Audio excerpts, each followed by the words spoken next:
ಉಗ್ರಪ್ಪ ಅವರು, ಹಿರಿಯ ನಾಯಕರಾದಂತಹ ಉಗ್ರಪ್ಪ ಅವರು ನಮ್ಮೊಂದಿಗೆ ದೂರವಾಣಿ ಸಂಪರ್ಕದಲ್ಲಿದ್ದಾರೆ. ಸರ್ ನಮಸ್ತೆ. ನಮಸ್ಕಾರ. ಎಸ್ ಸರ್, ಈಗ KG ಬೋಪಯ್ಯ ಅವರನ್ನ ಹಂಗಾಮಿ ಸ್ಪೀಕರ್ ಆಗಿ ನೇಮಕ ಏನೋ ಮಾಡಿದ್ದಾರೆ, ಆದರೆ ಇದ್ರ ಹಿಂದೆ ಬೇರೆನೇ ಕಾರಣ ಇದೆ ಅನ್ನುವಂತಹ ಮಾಹಿತಿ ಕೂಡ ಇದೆ. ಈ ಮಾಹಿತಿ ಈಗಾಗಲೇ ನಿಮ್ ಕಿವಿಗೂ ಬಿದ್ದಿರುತ್ತೆ. ನೋಡಿ, ಭಾರತೀಯ ಜನತಾ ಪಾರ್ಟಿಯವರು ಸುಪ್ರೀಂ ಕೋರ್ಟಿನಿಂದ ರಾಜ್ಯಪಾಲರ ತೀರ್ಮಾನದ ಹಿನ್ನೆಲೆಯಲ್ಲಿ ಕಪಾಳ ಮೋಕ್ಷ ಆಗಿದ್ರು ಸಹ ಇನ್ನ ಅವರ ಸಣ್ಣತನದ ರಾಜಕಾರಣವನ್ನ ಬಿಟ್ಟಿಲ್ಲ. ಸೊ ಮತ್ತೆ ರಾಜಭವನನ್ನ ದುರ್ಬಳಕೆ ಮಾಡಿಕೊಂಡಿದ್ದಾರೆ ಈ ಪ್ರೋಟೈಮ್ ಸ್ಪೀಕರ್ ಅನ್ನ ನೇಮಕ ಮಾಡಿಸ್ಕೊಳ್ತಕ್ಕಂತ ಅದರಲ್ಲಿ. ಮೊದಲನೇದು ಕಾನೂನು ರೀತ್ಯ, ಸಂವಿಧಾನದ ರೀತ್ಯ, ಕೌಲ್ ಅಂಡ್ ಚೆಕ್ಟರ್ ಅಲ್ಲಿ ಹೇಳಿರ್ತಕ್ಕಂಥ ರೀತ್ಯ, ಸುಪ್ರೀಂ ಕೋರ್ಟಿನ ಜಡ್ಜ್ಮೆಂಟ್ಸ್ ರೀತ್ಯ, ನಮ್ಮ Karnataka legislative assembly rules, procedural rules ಪ್ರಕಾರ ಯಾರು ಸೀನಿಯರ್ ಮೋಸ್ಟ್ ಶಾಸಕರಿದ್ದಾರೆ ಅಸೆಂಬ್ಲಿನಲ್ಲಿ ಅವರುಗಳನ್ನ ಸ್ಪೀಕರ್ ಆಗಿ, ಪ್ರೋಟೈಮ್ ಸ್ಪೀಕರ್ ಆಗಿ ನೇಮಕ ಮಾಡಬೇಕು ಅಂತ ಹೇಳಿ ಇದೆ. ಆ ಹಿನ್ನೆಲೆಯಲ್ಲಿ ಕರ್ನಾಟಕ ಲೆಜಿಸ್ಲೇಟಿವ್ ಅಸೆಂಬ್ಲಿ ಸೆಕ್ರೆಟರಿಯೇಟ್ ಇಂದ ಸುಮಾರು 6-7 ಹೆಸರುಗಳನ್ನ ರೆಕಮೆಂಡ್ ಮಾಡಿದ್ದಾರೆ. ನಮ್ಮ ರಾಜ್ಯದ ಅಸೆಂಬ್ಲಿನಲ್ಲಿ ಇರತಕ್ಕಂತ ಶಾಸಕರ ಪೈಕಿ ದೇಶಪಾಂಡೆ ಮತ್ತು BS ಯಡಿಯೂರಪ್ಪನವರು 8ನೇ ಸಾರಿ ಆಯ್ಕೆ ಆಗಿರ್ತಕ್ಕಂಥವ್ರು. ಅದನ್ನ ಬಿಟ್ರೆ ಸಿದ್ದರಾಮಯ್ಯ, DK ಶಿವಕುಮಾರ್, ರೋಷನ್ ಬೇಗ್, ರಾಮಲಿಂಗಾರೆಡ್ಡಿ, ಆಮೇಲೆ ಉಮೇಶ್ ಕತ್ತಿ, ಇವರುಗಳು 7 ಸಾರಿ ಆಯ್ಕೆ ಆಗಿರ್ತಕ್ಕಂಥವ್ರು. ಇವರುಗಳ ಹೆಸರುಗಳನ್ನ ಈ ಪ್ರೋಟೈಮ್ ಸ್ಪೀಕರ್ ಆಗಿ ನೇಮಕ ಮಾಡತಕ್ಕಂತದಕ್ಕೆ ಕರ್ನಾಟಕ ಲೆಜಿಸ್ಲೇಟಿವ್ ಅಸೆಂಬ್ಲಿ ಸೆಕ್ರೆಟರಿಯೇಟ್ನವರು ಇವತ್ತು ಮಧ್ಯಾಹ್ನ ರೆಕಮೆಂಡ್ ಮಾಡಿದ್ದಾರೆ ಅಂತ ಹೇಳಿ ನಮಗೆ ಮಾಹಿತಿ ಲಭ್ಯ ಆಗಿದೆ. ಒಂದು ಕಡೆ ಕನ್ವೆನ್ಷನ್ಸ್ ಮತ್ತು ಕಾನೂನಿನ ರೀತಿ ಇರ್ತಕ್ಕಂತ ಅದನ್ನು ಗಣನೆಗೆ ತೆಗೆದುಕೊಂಡಿಲ್ಲ. ಸೆಕ್ರೆಟರಿಯೇಟ್ ರೆಕಮೆಂಡ್ ಮಾಡಿರ್ತಕ್ಕಂತ ಈಗ ನೀವು ಹೇಳೋ ಪ್ರಕಾರ KG ಬೋಪಯ್ಯ ಅವರ ಆಯ್ಕೆಯೇ ಸರಿ ಇಲ್ಲ ಅನ್ನೋದು ನಿಮ್ಮ ಮಾತು. KG ಬೋಪಯ್ಯನವರು 4ನೇ ಸಾರಿ ಆಯ್ಕೆ ಆಗಿರುವಂತವ್ರು. ಅವರು ಜೂನಿಯರ್ ಮೋಸ್ಟ್ ಆ ರೀತಿ ಸೀನಿಯಾರಿಟಿಯನ್ನ ತೆಗೆದುಕೊಂಡ್ರೆ, ಎರಡನೇದು ಅವರ ಮೇಲೆ ಸುಪ್ರೀಂ ಕೋರ್ಟ್ನವರು ಏನು ಅವರು ಸ್ಪೀಕರ್ ಆಗಿದ್ದಂತ ಸಂದರ್ಭದಲ್ಲಿ ಸುಮಾರು 11 ಜನ ಶಾಸಕರನ್ನ ಡಿಸ್ಕ್ವಾಲಿಫೈ ಮಾಡಿದಂತ ವಿಚಾರದಲ್ಲಿ ಸುಪ್ರೀಂ ಕೋರ್ಟ್ ನಲ್ಲೂ ಸಹ ಇವರಿಗೆ ಬೋಪಯ್ಯನವರಿಗೆ ಕಪಾಳ ಮೋಕ್ಷ ಮಾಡಿ ಅವರ ಆದೇಶವನ್ನ ರದ್ದು ಮಾಡಿರ್ತಕ್ಕಂಥದನ್ನ ನಾವು ಕಾಣಬಹುದು. ಈಗ ಅಂತದ್ದೇ ಒಂದು ದಿನ ಮತ್ತೆ ಮರುಕಳಿಸುವಂತಹ ಸಾಧ್ಯತೆ ಅಂತ ಏನ್ ಹೇಳಲಾಗ್ತಾ ಇದೆ, ಇದ್ರ ಬಗ್ಗೆ ಏನಂತೀರಿ ಹಾಗಾದ್ರೆ? ಸೊ ಬೋಪಯ್ಯನವರು ಎಂದೂ ಸಹ ನಿಷ್ಪಕ್ಷಪಾತವಾಗಿ ನಡ್ಕೊಂಡಂತ ಸ್ಪೀಕರ್ ಅಲ್ಲ, ಕಾನೂನು ರೀತಿಯ ನಡ್ಕೊಂಡಂತವರಲ್ಲ. ಈಗ KG ಬೋಪಯ್ಯ ಅವರ ಆಯ್ಕೆಯ ಹಿಂದಿನ ಬೇರೆ ಕಾರಣಗಳೇನಾದ್ರೂ ಇರಬಹುದು ಅಂತ ಅನ್ನಿಸ್ತಾ ಇದೆಯಾ? ನೋಡಿ, ನಾನು ಅದನ್ನೇ ಹೇಳ್ತಾ ಇದ್ದೇನೆ. ಯಾರ ನಡವಳಿಕೆ ಬಗ್ಗೆ ಈಗಾಗಲೇ ಸುಪ್ರೀಂ ಕೋರ್ಟ್ ತಮ್ಮದೇ ಆಗಿರತಕ್ಕಂತ ಅಭಿಪ್ರಾಯವನ್ನ ವ್ಯಕ್ತಪಡಿಸಿ ಇವರು ಪಕ್ಷಪಾತಿಯಾಗಿ ನಡ್ಕೊಂಡಿರ್ತಕ್ಕಂತ ವ್ಯಕ್ತಿಯನ್ನ ಇಲ್ಲಿ ಪ್ರೋಟೈಮ್ ಸ್ಪೀಕರ್ ಮಾಡಿರ್ತಕ್ಕಂಥದಕ್ಕೆ ದುರುದ್ದೇಶ, ರಾಜಕೀಯ ದುರುದ್ದೇಶ ಮತ್ತೊಮ್ಮೆ ಬಿಜೆಪಿಯ ಮುಖಂಡರುಗಳು ಮತ್ತು ರಾಜ್ಯಪಾಲರು ನಡ್ಕೊಂಡಿದ್ದಾರೆ. ಸೊ ಅದನ್ನ ವಾಪಸ್ ತೆಗೆದು ಸೀನಿಯಾರಿಟಿಯನ್ನ ಪರಿಗಣನೆಗೆ ತೆಗೆದುಕೊಂಡು ಪ್ರೋಟೈಮ್ ಸ್ಪೀಕರ್ ಮಾಡಬೇಕು ಅಂತ ಹೇಳಿ ನಮ್ಮ ಪಕ್ಷದಿಂದ ಈಗ ಒಂದು ಪತ್ರವನ್ನ ರಾಜ್ಯಪಾಲರಿಗೆ ಕಳಿಸ್ತಾ ಇದ್ದೇವೆ. ಬಹುಶಃ ಈಗ ಸಿಕ್ಕಿರೋ ಮಾಹಿತಿ ಪ್ರಕಾರ ಉಗ್ರಪ್ಪ ಅವರೇ, ರೆಬೆಲ್ ಶಾಸಕರನ್ನ ಅನರ್ಹಗೊಳಿಸುವ ಮೂಲಕ ಬಹುಮತ ಸಾಬೀತಿಗೆ ಒಂದು ತಂತ್ರ ನಡೀತಾ ಇದೆ ಅಂತ. ಈಗ ಹಂಗಾಮಿ ಸ್ಪೀಕರ್ ಈ ರೀತಿಯಾದಂತಹ ತೀರ್ಪನ್ನ ಕೊಡಬಹುದಾ? ಈಗ ಸುಪ್ರೀಂ ಕೋರ್ಟಿನ ಆದೇಶವೇ ಇದೆ. ಅವರು ಯಾವುದೇ ಅವರಲ್ಲಿ ಓಟ್ ಕೊಡುವಂಥದ್ದು ಮತ್ತೆ ಬಹುಮತ ಸಾಬೀತು ಫ್ಲೋರ್ ಟೆಸ್ಟ್ ಅನ್ನ ಬಿಟ್ರೆ ಬೇರೆ ಯಾವುದನ್ನು ಸಹ ಅವರು ಮಾಡ್ಲಿಕ್ಕೆ ಬರೋದಿಲ್ಲ. ಒಂದು. ಎರಡನೇದು, ಆ ಡಿಸ್ಕ್ವಾಲಿಫಿಕೇಶನ್ ಏನ್ ಪಿಟಿಷನ್ಸ್ ಇದ್ದಾವೆ ಅವು ಈಗಾಗಲೇ ಇನ್ಫೆಕ್ಟಿವ್ಸ್ ಆಗಿದ್ದಾವೆ. ಯಾಕಂದ್ರೆ ಅದು ಕಳೆದ ಅವಧಿಗೆ ಸಂಬಂಧಪಟ್ಟಂತ ಅರ್ಜಿಗಳಾಗಿರೋದ್ರಿಂದ ಅದು ರೆಗ್ಯುಲರ್ ಸ್ಪೀಕರ್ ಮುಂದೆ ಇರ್ತಕ್ಕಂಥದ್ದು. ರೆಗ್ಯುಲರ್ ಸ್ಪೀಕರೇ ತೀರ್ಮಾನ ಆಗಬೇಕು.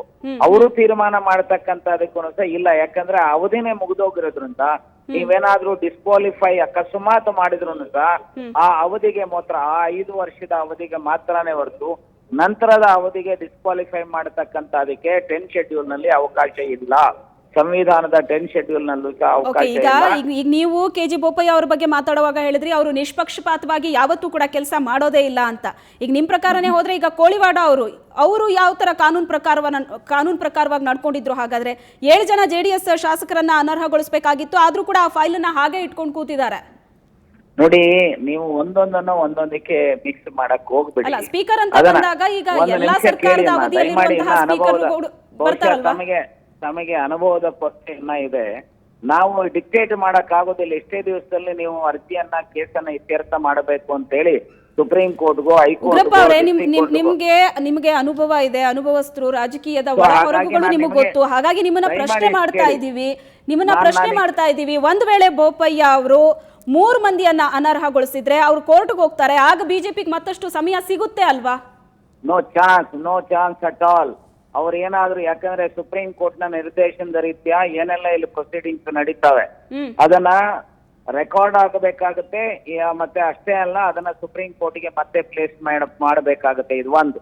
ಈಗಾಗಲೇ ಸುಪ್ರೀಂ ಕೋರ್ಟಿನ ನಿರ್ದೇಶನದ ರೀತ್ಯ ಓಟ್ ಕೊಡೋದು ಮತ್ತು ಯಾವ ಫ್ಲೋರ್ ಟೆಸ್ಟ್ಗೆ ಸಂಬಂಧಪಟ್ಟ ಹಾಗೆ ಇವರಿಗೆ ಟೈಮ್ ಸ್ಪೀಕರ್ಗೆ ಇರ್ತಕ್ಕಂಥದ್ದು, ಅದನ್ನ ಬಿಟ್ಟ ಬೇರೆ ಏನೇ ಮಾಡಿದ್ರು ಅಂತ ಮತ್ತೊಮ್ಮೆ ಭಾರತೀಯ ಜನತಾ ಪಾರ್ಟಿಯವರಿಗೆ ಮತ್ತು ಆ ಪ್ರೋಟೈಮ್ ಸ್ಪೀಕರ್ಗೆ, ರಾಜ್ಯಪಾಲರಿಗೆ ಮತ್ತೊಮ್ಮೆ ಕಪಾಳ ಮೋಕ್ಷ ಆಗುತ್ತೆ. ಈ ದೇಶದ ಜನರ ಮುಂದೆ ಮತ್ತಷ್ಟು ನಗುಪಾಟ್ಲಿಗೆ ಭಾರತೀಯ ಜನತಾ ಪಾರ್ಟಿಯವರು ಸಿಗ್ತಾರೆ. ಅಷ್ಟೇ ಅಲ್ಲ, ಮತ್ತೆ ಅವರಿಗೆ ಜನ ಪಾಠ ಕಲಿಸ್ತಾರೆ ಮತ್ತು ಅವರ ಅಧಿಕಾರವನ್ನು ರಾಜ್ಯಪಾಲರಿಗೂ ಕೂಡ ಅಂತ ನೀವು ಹೇಳ್ತಾ ಇರೋದು. ಈಗ ಹಂಗಾಮಿ ಸ್ಪೀಕರ್ ಆಯ್ಕೆ ಅನ್ನೋದು ರಾಜ್ಯಪಾಲರ ವಿವೇಚನೆ ಅಲ್ವಾ ಉಗ್ರಪ್ಪ ಅವರೇ? ಅದನ್ನು ಕೂಡ ನೀವು ಹೇಗೆ ಪ್ರಶ್ನೆ ಮಾಡ್ತೀರಿ?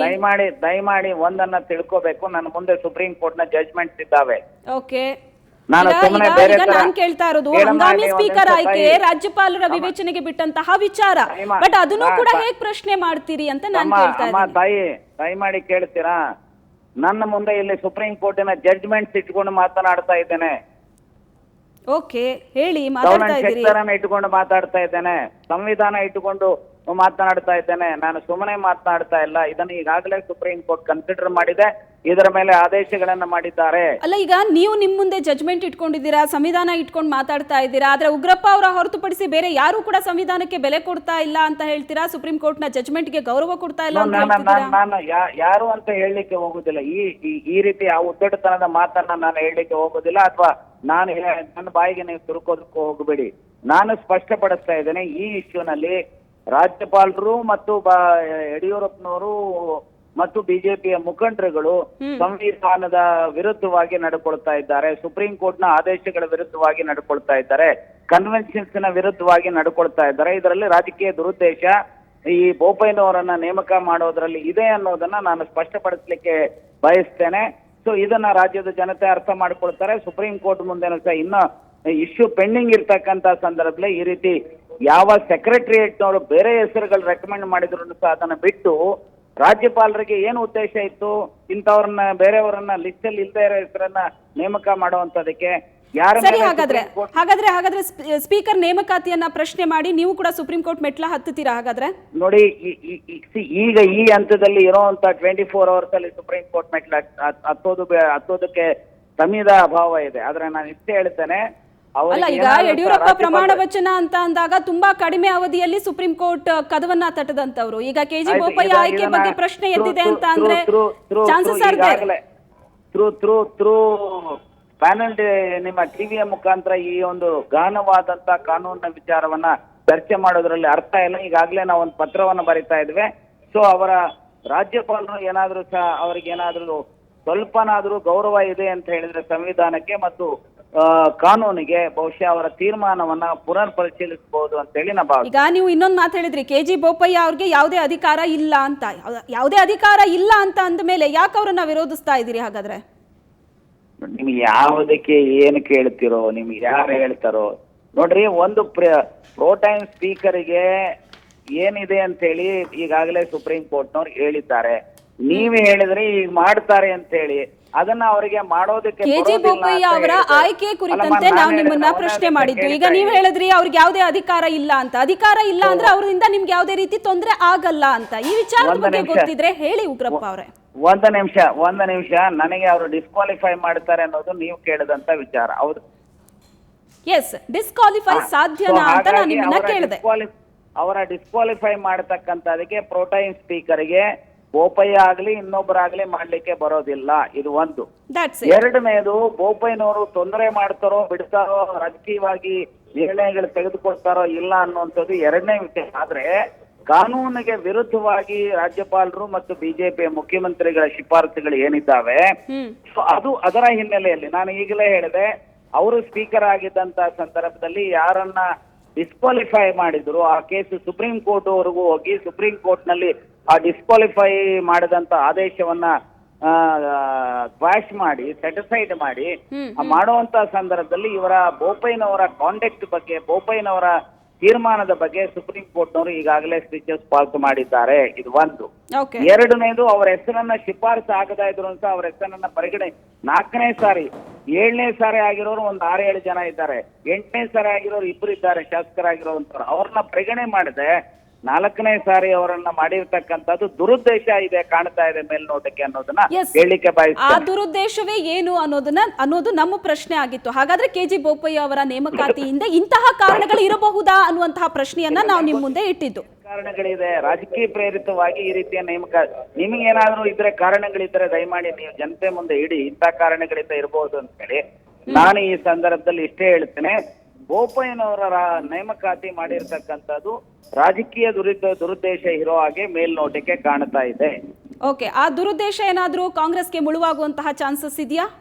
ಕಾಂಗ್ರೆಸ್ಸಿಗೆ ಮುಳುವಾಗುವ ಪ್ರಶ್ನೆ ಇಲ್ಲ, ಆದ್ರೆ ದುರುದ್ದೇಶದಿಂದ ಮಾಡಿದ್ದಾರೆ. ಕಾದ್ ನೋಡೋಣ ಏನು ಮಾಡ್ತಾರೆ ಅವ್ರಂತೇಳಿ. ಈಗ ನಾನು ಹೇಗೆ ಹೇಳಿ, ನಿಮಗೆ ಈಗಾಗಲೇ ಇನ್ಫಾರ್ಮೇಶನ್ ಬಂದಿರಬಹುದು. ಈಗ ನೀವು ಎಲ್ಲ ಇನ್ಫಾರ್ಮೇಶನ್ ಹೇಳ್ತಾ ಇದ್ದೀರಾ, ಕೆಜಿ ಬೋಪಯ್ಯ ಅವರ ಆಯ್ಕೆ ಹಿಂದೆ ಇಂಥದ್ದೊಂದು ದುರುದ್ದೇಶ ಇದೆ ಅಂತ.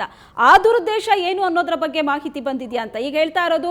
3 ಜನ JDS ಶಾಸಕರನ್ನ ಅನರ್ಹಗೊಳಿಸಿ ಆ ಮೂಲಕ ಬಹುಮತ ಸಾಬೀತಿಗೆ ತಂತ್ರವನ್ನ ಹೆಣಿತಾ ಇದೆ ಬಿಜೆಪಿ ಅನ್ನುವಂತಹ ಮಾಹಿತಿ. ನೋಡಿ, ನಾನು ಹೇಳ್ತೇನೆ, ಇದು ಈ ರಾಜ್ಯದ ಜನ ಅವರಿಗೆ ಬಹುಮತ ಕೊಟ್ಟಿಲ್ಲ, ಅತಂತ್ರ ಸ್ಥಿತಿನಲ್ಲಿ ಫ್ರಾಕ್ಚರ್ಡ್ ಮ್ಯಾಂಡೇಟ್ ಕೊಟ್ಟಿದ್ದಾರೆ.